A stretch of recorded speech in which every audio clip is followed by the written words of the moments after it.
삼성을 압박해 동계스포츠 영재센터에 후원금을 내게 한 혐의를 받고 있는 장시호 씨와 김종 전 문체부 차관에게 모두 실형이 선고됐습니다.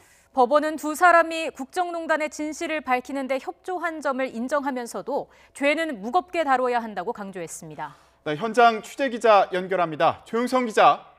네, 서울중앙지방법원에 나와 있습니다.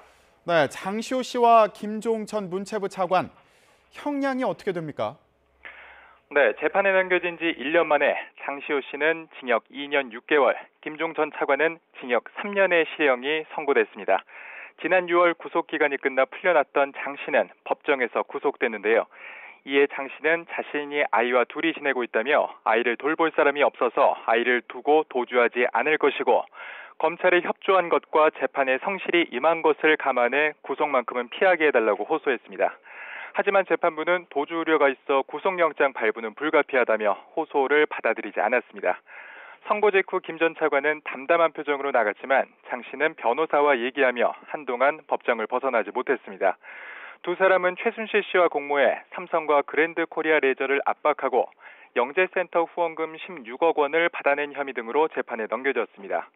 지난 결심 공판에서 검찰은 장 씨에게 징역 1년 6개월, 김 전 차관에게 징역 3년 6개월을 내려달라고 재판부에 요청했지만 재판부는 장 씨에 대해 구형보다 더 무거운 형을 선고한 것입니다.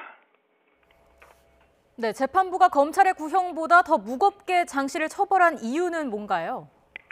앞서 검찰은 구형 때 수사와 재판 과정에서 진실규명에 기여한 점을 참작할 필요가 있다며 장 씨에게 유리한 점을 언급하기도 했습니다.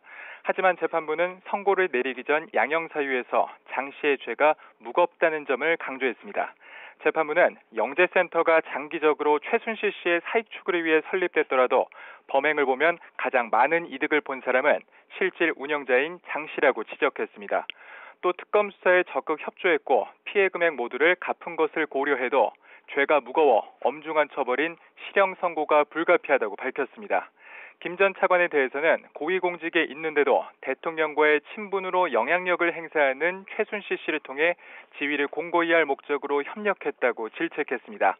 이어 범행의 중대성과 지위에 비춰보면 죄의 책임이 대단히 무겁다고 판단해 실형 선고가 불가피하다고 밝혔습니다. 지금까지 서울중앙지법에서 YTN 조용성입니다.